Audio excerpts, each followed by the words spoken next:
13 مای президенти ҷумҳурии тоҷикистон пешвои миллат муҳтарам эмомалӣ раҳмон дар доираи сафари давлатӣ ба ҷумҳурии мардумии чин ба шаҳри чонгчин ташриф оварданд.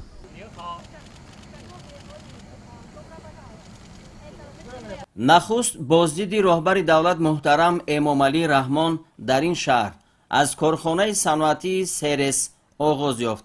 дар ин ҷо ба пешвои миллат муҳтарам эмомалӣ раҳмон дар бораи иқтидор, самти фаъолият ва маҳсулоти корхонаи саноатии серес оид ба истеҳсоли мошинҳои ширкати хуавей аито маълумот дода шуд.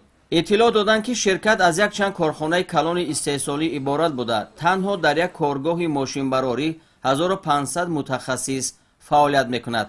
тибқи маълумоти масъулини ширкат дар корхона ба ҷорӣ кардани зеҳни сунъӣ ки кори пурсифати истеҳсоли мошинро назорату идора мекунад афзалият дода шудааст. баъди боздид аз корхонаи саноатӣ президенти ҷумҳурии тоҷикистон пешвои миллат муҳтарам эмомалӣ раҳмон ба роҳбарони марбутаи соҳаи саноати тоҷикистон супориш доданд ки бо ҳамин гуна корхонаҳои кишвари ҳамсоя ҳамкории пурсамар ба роҳ монанд.